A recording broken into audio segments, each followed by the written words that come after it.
राष्ट्रीय स्वयंसेवक संघ कोटावा खंड के समस्त स्वयंसेवकों को मेरा प्रणाम। परम पूजनीय भगवत राष्ट्रीय स्वयंसेवक संघ के संस्थापक केशवराव बलीराम हेडगेवार जी, माधवराव सदाशिवराव गोलवलकर जी, हिंदू समाज के को सतत चेतना प्रदान करने वाले इन सभी का स्मरण करते हुए आज के दिन अखंड भारत दिवस के रूप में हम लोग अपने अपने घरों में बैठे हुए हैं और घर बैठ के ही सारे कार्यक्रम का आयोजन कर रहे हैं। कोरोना महामारी काल में भी राष्ट्रीय स्वयंसेवक संघ द्वारा अपने कार्यक्रमों को सुचारू रूप से चलाया जा रहा है, जिसका हम प्रतिदिन सही समय पर सही स्थान पर जाकर इन कार्यक्रमों का आयोजन कर रहे हैं और उनको संपन्न कराने में उन सभी स्वयंसेवक बढ़ चढ़ के हिस्सा ले रहे हैं। आज इस अखंड भारत दिवस के उपलक्ष्य में मैं आपके सामने कुछ बिंदु रखना चाहूँगा, जिसका आप मनन और चिंतन करें। अखंड भारत शब्द का आपके मन में स्वयं ही एक विचार उत्पन्न हो रहा होगा कि अखंड भारत, अखंड मीन्स जिसके खंड न हो, उसको हम कहेंगे अखंड। तो पूर्व काल में हमारा देश भारत बहुत दूर तक फैला हुआ था और धीरे धीरे कालांतर में कुछ हिस्से उससे अलग होते गए और जो हिस्से धीरे धीरे अलग होते उनके नाम हैं अफगानिस्तान है, पाकिस्तान है, बांग्लादेश है, ये श्रीलंका है। कुछ देश बहुत पहले ही अपने देश से अलग हुए, कुछ स्वतंत्रता के बाद अलग हुए, जिसमें पाकिस्तान, बांग्लादेश आदि देश शामिल हैं। अखंड भारत वाक्यांश का उपयोग हिंदू राष्ट्रवादी संगठनों, शिवसेना, राष्ट्रीय स्वयंसेवक संघ तथा विश्व हिंदू परिषद आदि द्वारा भारत के हिंदू राष्ट्र के रूप में भारत के हिंदू राष्ट्र की अवधारणा के रूप में लिया जाता है। इन संगठनों के द्वारा अखंड भारत के मानचित्र में पाकिस्तान, बांग्लादेश आदि को भी दर्शाया गया। ये संगठन भारत से अलग हुए और इन देशों को दोबारा जो संगठन, जो देश अपने इस भूभाग से अलग हुए, उनको दोबारा जोड़ना, दोबारा इसमें मिलाना, अविभाजित भारत का निर्माण करना चाहते हैं। अखंड भारत का निर्माण सैद्धांतिक रूप से संगठन, हिंदू एकता तथा शुद्धि से जुड़ा है।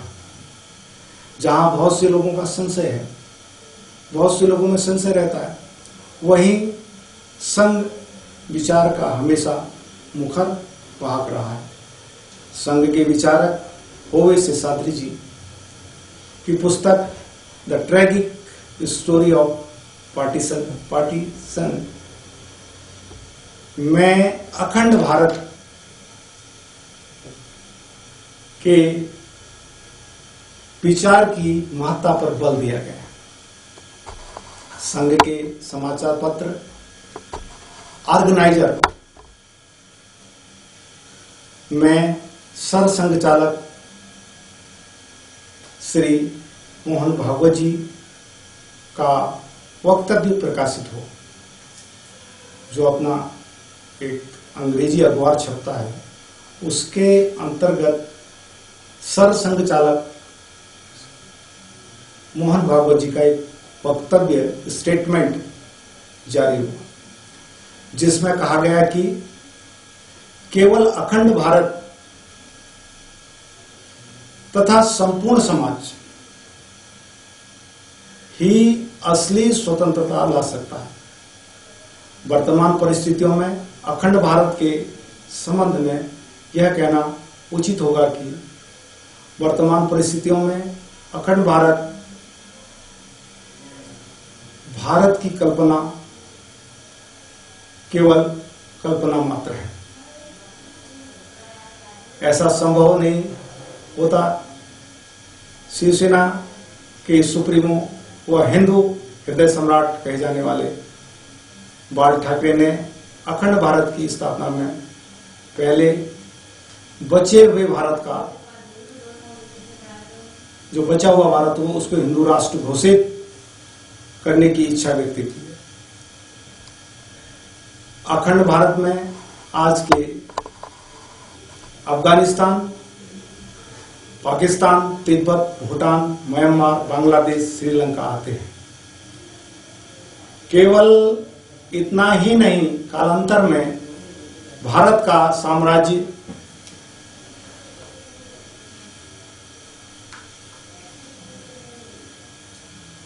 जो पुरातन काल था, पुराना समय था, उसमें भारत का साम्राज्य आज के मलेशिया, फिलीपींस, थाईलैंड, दक्षिण वियतनाम, कंबोडिया, इंडोनेशिया आदि में सम्मिलित था।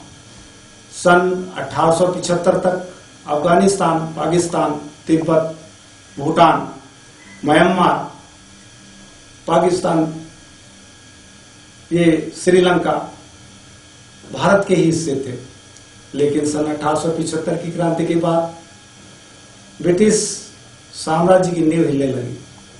उन्होंने सोचा कि इस भूभाग में अब हमारा शासन करना ठीक नहीं है, इस भूभाग को हम अकेले नहीं दे सकते। तो उन्होंने देश के अंदर फूट डालो राज करो की नीति अपनाई और देश को टुकड़ों में बांट दिया, हिस्सों में बांट दिया। केवल इतना ही नहीं, उन्होंने सुनिश्चित किया कि किसी भी दिशा में अपना देश संगठित न हो, बिखरा हुआ रहे, अखंड न बने। अखंड भारत को आम लोगों के हृदय तक पहुंचाने के लिए, जो अखंड भारत का चित्र है, उसको आम लोगों तक पहुंचाने के लिए निम्न उपाय करने होंगे। हमें कुछ ऐसे उपाय करने होंगे कि जनमानस तक अखंड भारत का चित्र पहुंचे। हमारा देश कहां से कहां तक फैला हुआ था, इसकी सीमाएं कहां से कहां तक थी और आज सिकुड़ते सिकुड़ते हम कहां तक पहुंचे, इस का चित्र समाज के हर व्यक्ति को दिखाना हो। प्रत्येक के घर में अखंड भारत का चित्र अंकित हो, जिससे उसको पता चले कि हमारा देश कहां से कहां तक फैला हुआ था। अखंड भारत का सपना साकार करने के लिए हमें आने वाली पीढ़ी के सामने अखंड भारत का दृश्य रखना हो, हमें रखना होगा और समाज के अंदर हमें ऐसी पीढ़ी का निर्माण करना होगा जो हिंदुत्वनिष्ठ हो, राष्ट्रभक्ति से ओतप्रोत हो। और हमें इस प्रकार की राष्ट्रीय शिक्षा प्रणाली का विकास करना होगा जिसके द्वारा ऐसी युवा पीढ़ी का निर्माण हो सके जो हिंदुत्वनिष्ठ एवं राष्ट्रभक्ति से ओतप्रोत हो, शारीरिक, प्राणिक, मानसिक व बौद्धिक दृष्टि से पूर्ण विकसित हो। हमारी जो पीढ़ी हो वो शारीरिक रूप से, मानसिक रूप से, आध्यात्मिक रूप से पूर्ण विकसित हो और जिसका जीवन गिरिकंदराओं, झुग्गी झोपड़ी में निवास करने वाले अपने अभावग्रस्त बंधु बांधवों को सामाजिक कुरीतियों, अन्याय, शोषण से मुक्त कराकर जीवन को समरस व सुसंपन्न बनाने में समर्पित हो। जीवन को समरस, सुसंपन्न और सुसंकृत बनाने के लिए समर्पित हो। जब इस भावना से हम लोग काम करेंगे और प्रतिदिन अपने जीवन को नियमानुसार ढालेंगे, तभी यह कार्य संभव होगा और हम अपने राष्ट्र, अपने देश को परम वैभव की स्थिति में पहुंचाने में समर्थ होंगे। आज इस पावन अवसर पर मैं आपसे अधिक न कहकर इतना कहना चाहूँगा कि राष्ट्रीय स्वयंसेवक संघ द्वारा चलाई जा रही शाखाओं में प्रतिदिन हम लोग जाएं और अपने छोटे भैयाओं को भी शाखाओं में जाने के लिए प्रेरित करें। संघ के विचार को घर घर तक पहुंचाएं और संघ विचार अगर घर घर तक पहुंचेगा तो मैं निश्चित रूप से मानता हूं कि समाज के अंदर निश्चित परिवर्तन आएगा और वह परिवर्तन हमको परम वैभव तक ले जाएगा और हमारा देश भारत पुनः से विश्व गुरु के आसन पर आसीन हो। हमारा देश पुरातन काल में भी बहुत महान था, अब भी महान है। कुछ कालखंड ऐसा आया, कुछ 70 साल 75 साल का ऐसा कालखंड हमारे सामने खड़ा रहा जिससे देश में दुर्व्यवस्था खड़ी हो गई। दुर्व्यवस्था खड़ी होगी तो लोग स्वार्थी हो गए, भोगी हो गए और किसी के सुख दुख की चिंता करने वाले नहीं रहे। इसका मूल कारण क्या रहा? हमारे देश की शिक्षा व्यवस्था।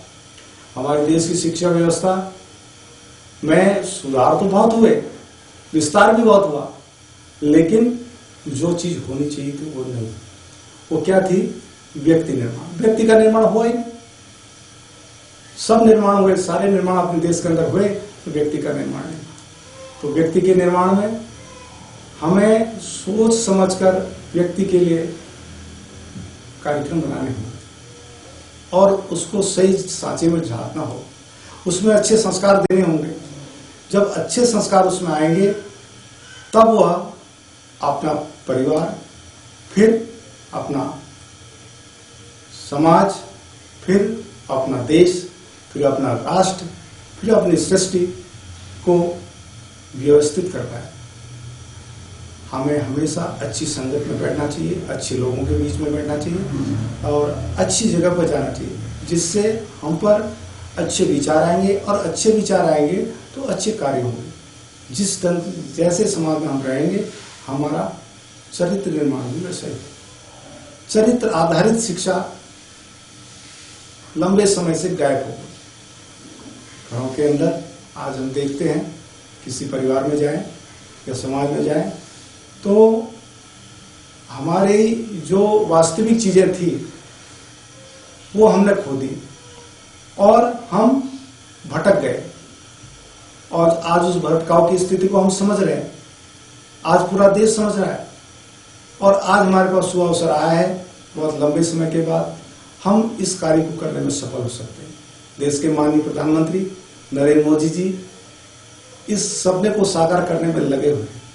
हम उनके हाथों को मजबूत करें और संविधान द्वारा बताई गई चीजों का पालन करें और समाज के अंदर जो कुरीतियां हैं उनको नष्ट करने का प्रयास करें, उनको जड़ मूल से नष्ट कर दें, जिससे हमारा समाज पुनः से आगे बढ़े, प्रगति करे और समाज में एक अच्छा वातावरण बने। इसी के साथ मैं दो पंक्तियां आपके सामने कहना चाहूंगा। आहार, नींद और भय लिप्सा असुरों की भी तो रीति यही, इतने को ही जीवन समझे मानवता की नीति नहीं। ये मानवता नहीं है। आहार, नींद, भय, लिप्सा, आहार, नींद और भय लिप्सा असुरों की भी तो रीति है। असुरों का भी स्वभाव ऐसे रहता। तो इस कालखंड में हमारा भी स्वभाव ऐसा ही रहा, कुछ कालखंड ऐसा रहा और सारे लोगों का स्वभाव ऐसा हो गया। और मानवता आती कहां से? मानवता लाने के लिए हमें इन चीजों को छोड़ना पड़ेगा।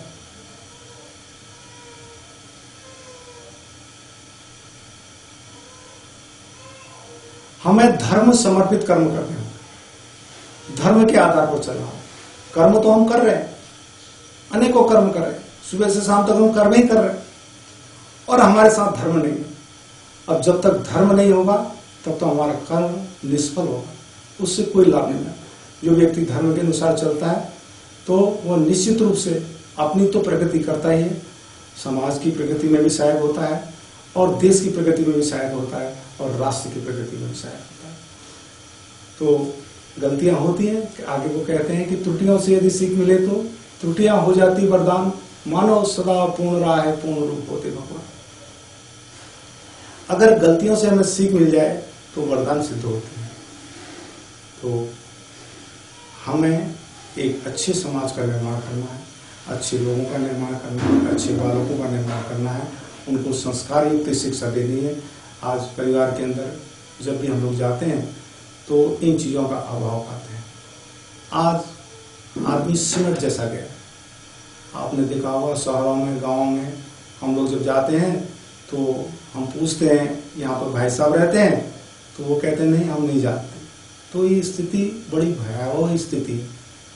हम पड़ोसी को नहीं जानते। अब जब हम पड़ोसी को जानते नहीं हैं तो हम इतनी बड़ी कल्पना कैसे कर सकते हैं कि हम राष्ट्र को परम वैभव तक ले जाएंगे और विश्व के पटल तक पहुंचा देंगे।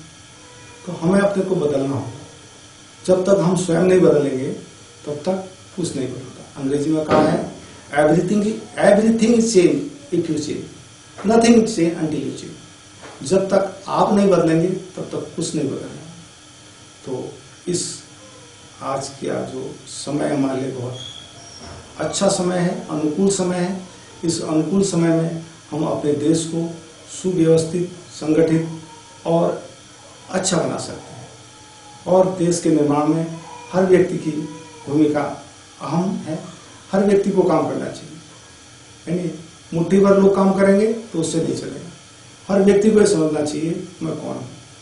जब तक व्यक्ति अपने को समझेगा नहीं मैं कौन हूँ, तब तक उसका इस धरातल पर रहना बेकार। हम सब ईश्वर के प्रतिनिधि हैं और ईश्वर द्वारा भेजे गए हैं।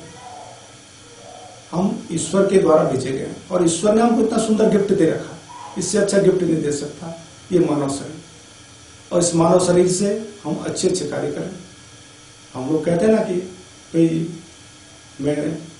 मेरे भाग्य में कुछ नहीं लिखा, मैं बेकार हो गया हूँ, नहीं मेरे पास कुछ नहीं है। अरे भाई, आपको ये सोचना होगा कि परमात्मा ने आपको इतना सुंदर शरीर दिया गिफ्ट के रूप में, आप उसका पालन नहीं कर पाए। और अंतिम समय में हम लोग सोचते हैं कि मैं कुछ नहीं कर पाया। जब मेरे पास समय था तब मैंने कुछ नहीं किया और अंतिम समय में फिर हम अपने को कोसते। तो भगवान ने हमको एक अच्छा सा शरीर दे रखा है, उसका सही ढंग से हम उपयोग करें और सही ढंग से उपयोग करेंगे। मैं निश्चित रूप से मानता हूँ कि हम सफलता के मार्ग में आगे बढ़ेंगे और राष्ट्र को परम वैभव तक ले जाने में समर्थ होंगे। इन्हीं शब्दों के साथ मैं अपनी वाणी को विराम देता हूँ। धन्यवाद। जय भारत।